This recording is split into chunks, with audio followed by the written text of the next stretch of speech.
Hi everyone, Shane R. Monroe here, the AverMedia EzRecorder 330. This is an important box for a lot of you because even though we just recently got recording abilities on the deck, you still can't stream from it now without setting up a bunch of hokey pokey. Let's take a look at what this box can offer us. The box itself is good. Let's see what's inside the box. We have a standard power adapter, a couple of power adapter plugs, so depending on where you're at in the world, you'll be able to use this guy. Looks like 3 different plugs here. We have an IR cable, so if your AverMedia box is tucked behind you, you still want to use the remote, you can. Here's a composite insert, a composite intake, a manual, a remote with batteries this time, and an HDMI cable. So everything's in here. This is what you get in the box. Now I think it's time for us to look at this little box and check out what sort of features it may have on the outside. Let's peel this plastic off and let's take a closer look. Right in the front we have a button, we have a headphone jack, we have USB and microSD card, good job, IR, AV-IN, in and out for your HDMI, Ethernet, yay, and then of course your DC in. And that's pretty much it. It's an attractive box. It's very nice. It's fairly lightweight too. I mean, it's something that you could easily throw into a backpack and not feel like you're carrying around a laptop, right? So nice. All right, so we plugged it in. The first thing you're going to have to do is go through this big setup. And, well, it's not a big setup, but I'm getting the hang of the remote here if you see that little prohibited thing. Obviously, you probably want HDMI pass-through, but maybe you don't, right? And it wants you to have an Ethernet cable plugged in. That's right. This only supports wired connectivity, no Wi-Fi, which is actually good because your product, your end product and recordings will be better if you're not relying on Wi-Fi. That's my opinion. So I went ahead and just checked it out here. I am plugged into Ethernet, and here's some of the results. And they want you to have some sort of a storage device already plugged in. Well, okay. So here's what we got. There's the main menu. Let's go ahead and dig through the menus a little bit. So says right here there's no storage device, and we really can't do a whole lot until there's a storage device, NTFS or exFAT. So we'll do that in a minute. Let's go through this. Network, here's your date. You can change the date formatting. It doesn't really, it doesn't appear on the video, so it's just for your use only. And let's see what else we got in here.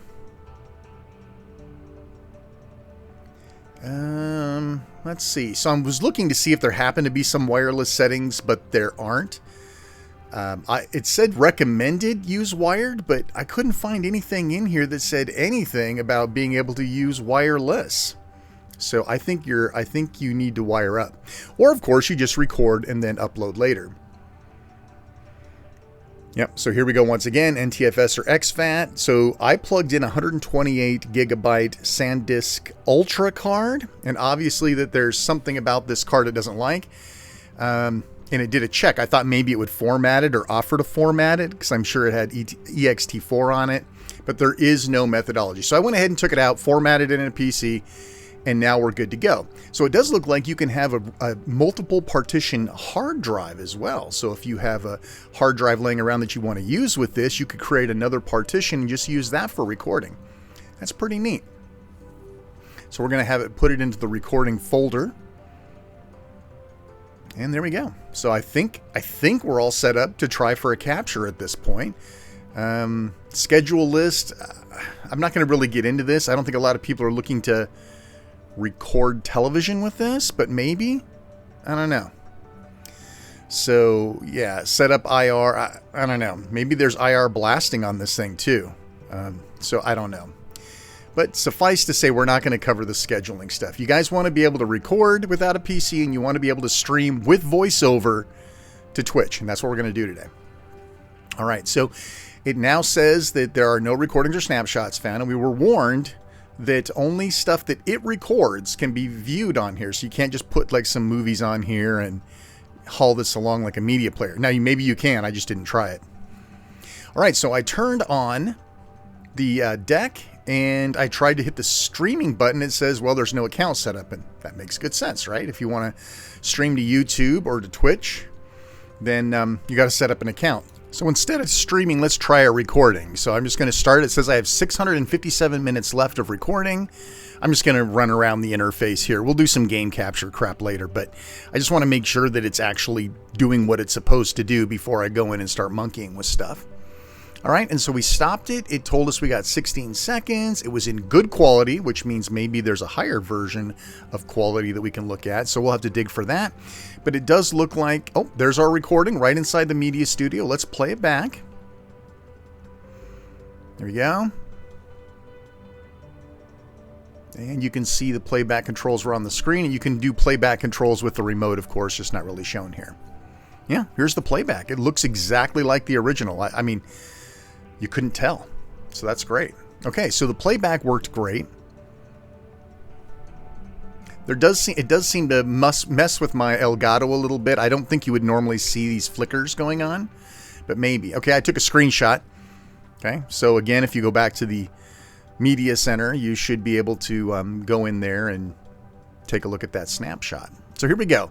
We're 1080p, HDMI for audio. Let's go in and check out our settings again. Let's see what we got here. Okay, here we go. Oops. Let's see what we got. There's a lot to do in here. So let's start with recording and snapshot. So encoding format, H.264 is good, but look at that. We get H.265. That's great. I love that. Smaller, better quality, good stuff. And so we do have an optimal, which is 40 megabits per second. That's awesome. That's like Blu-ray quality, man. And of course, it's now warning you that you better as hell have a fast-ass card or you might have problems. So we're going to turn everything up. Give it all. I want it all. Optimal, please. Excellent. Let's see what else we have here. Instant highlight. I did not test that. If you would like to see that, leave a comment down below. All right, so let's see if we can get logged into YouTube, because that is my primary channel.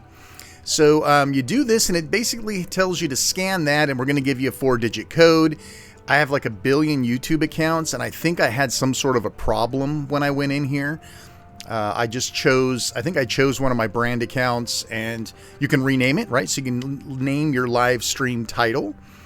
In this case, I just left it. And now it says I should be logged in. So let's try that streaming again. See, there we go. It says the account and the title. Okay, so I think we should be good to stream. I think it's time to go back and test that. All right, NAS recording, headphone, headset, IR device. There's all sorts of basic stuff in here.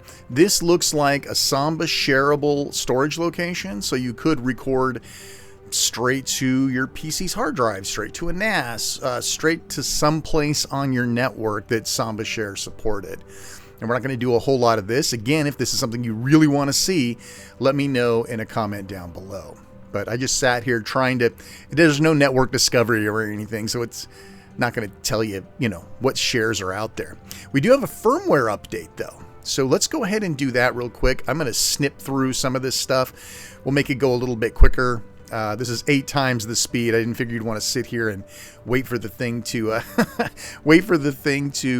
play through all the way. I just wanted you to see what the process looked like. It looks pretty painless, and it said you could do it over the network or with a USB flash drive, so that's kind of cool.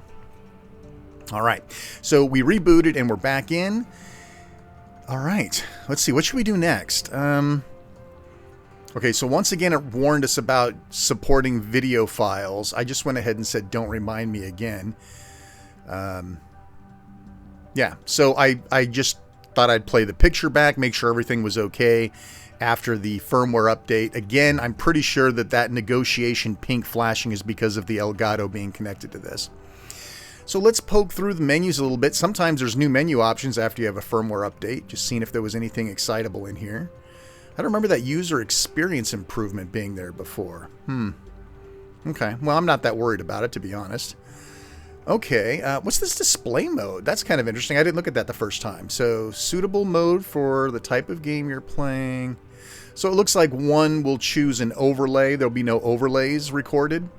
Probably what you want if you're recording or sending to Twitch. All right, let's try the live stream again. All right, here we go. We all signed into YouTube, and it failed to connect. Okay, I don't know where the problem is, but because a lot of you like to stream to Twitch. Let's try that instead. All right, so let's go ahead and sign up for Twitch then. And it's the same deal. Scan, get some sort of a number, and enter the 4-digit code that you get back after you do the web authenticate. It's very similar to Plex or anything else. It looks pretty good. It took me forever, though. I had to cut out a big chunk of video. All right, I'm just going to change it to AverMedia. I don't know. All right, anyway, so it now says we're logged in. Of course, YouTube said we were logged in too. And quality's already optimal. Let's do it.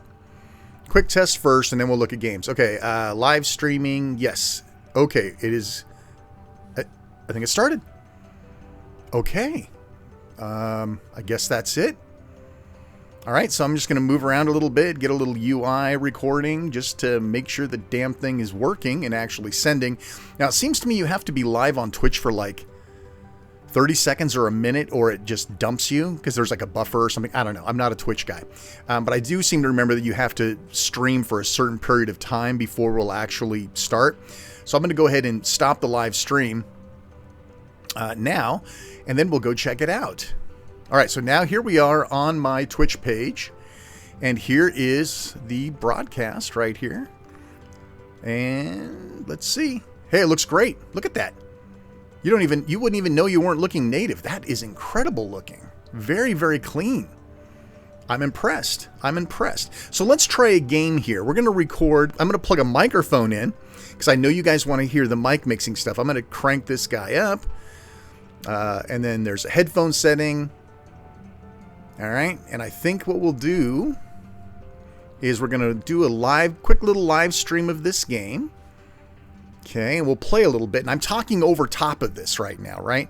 So I just want you to see what it's recording so that you can verify that what I show you in a minute is actually what was recorded. But yes, I'm talking over this. Now, the headphone jack is one of those weird ones that needs like the 3-band plug. So if you try to plug in just a microphone, you may have a problem. If you try to plug in headphones, you might just have a problem.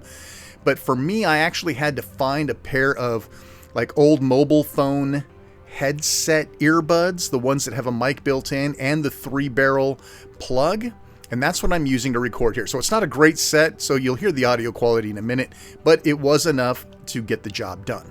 All right, so let's run on over here, and I'll let this play. We're going to play, and I'm going to talk, and we're going to see how the mix works out here. Skip that intro.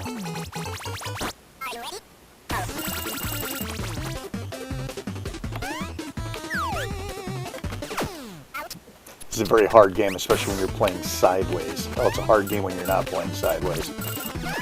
But let's, sorry, I got into the game. I forgot to start talking. Hello, hello, hello. Okay. It's very hard to play sideways. Oh, that's enough to actually see if it works. Let's check it out.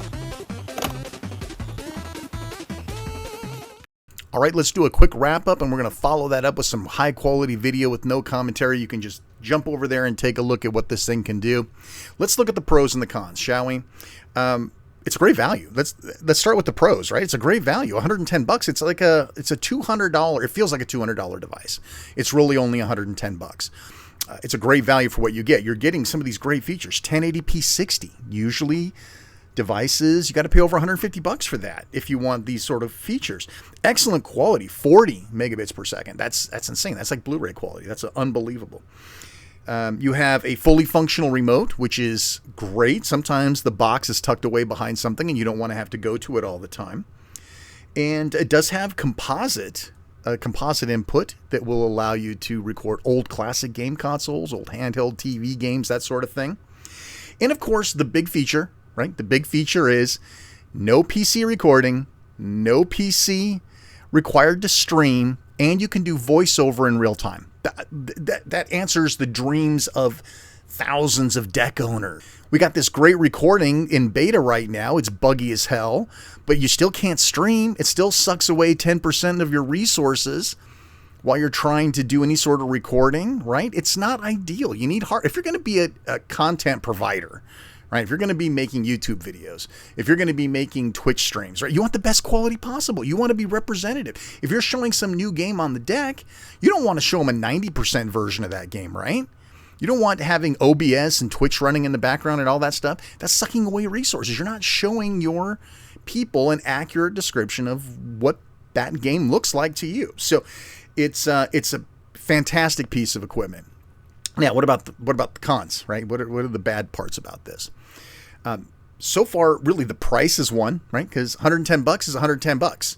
You're struggling for groceries. You're struggling to put gas in the car. Making rent, $110 is like, forget about it. I'd rather show 10% less quality videos than to pay $110. Or you're not even able to pay $110. I get that. The other negative, which I know is going to kill this product for some people, and I'm sad to report this, but the Ethernet requirement is going to piss people off. And I understand it. Nobody wants to run cabling. Nobody wants to pay somebody to come run cabling. I had to pay people to come and drop Ethernet ports into my house because I don't like Wi-Fi. Yeah, I don't have any control over Wi-Fi. My neighbor could be streaming 8K porn, and and his saturation, his Wi-Fi channel, the guy next door, on top of you, below you, if you're in an apartment complex, Wi-Fi is the devil. I understand why they want to make sure that if you're streaming, 40 megabit per second video across the internet, you better be doing it with reliability and speed that you can guarantee. And that's why I think they chose to do that. Would it have been nice for them to include a wireless access? Yes. And I understand that some of you are going, no wireless, no sale. And I totally get that. And that is a big negative piece of the equation. I'm sorry to have to report that. Well, listen, enough of this. Let's get on to some high-quality videos. Please like, subscribe, hit the bell if you like what we're doing here. Leave a comment. Share this video. Help somebody else out. I'm Shane R. Monroe. Thanks so much for watching. Take care and stand by for the videos.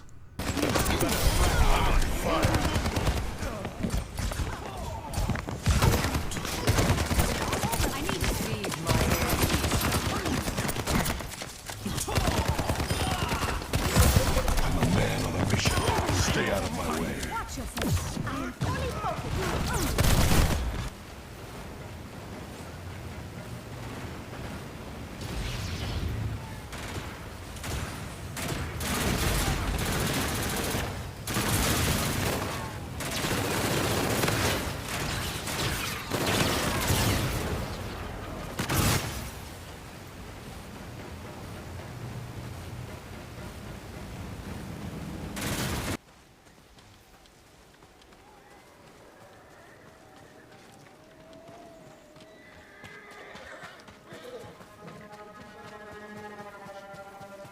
네가 못 듣어.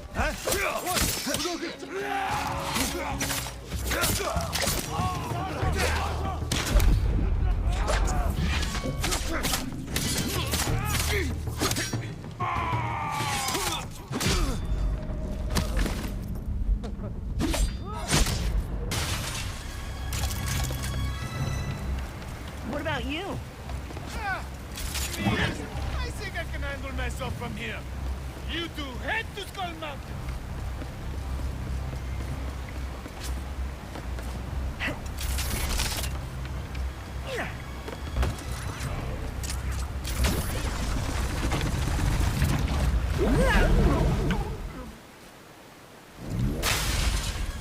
Ghost of Tsushima running at 1080p from desktop mode, being recorded, or should I say streamed, to Twitch using built-in microphone voiceover work. You can hear the mix. I got the game audio turned down, but you can see it. It looks pretty impressive. See if we can just whoop some butt here. Not when I get knocked off the horse like that. It's been a while since I played this. Obviously. I hear the clicking of my controller. Man, it's been too long since I played this. Well, that's okay. For the purposes of this demo, you don't need to see me whooping anybody's butt. All right, this was a test.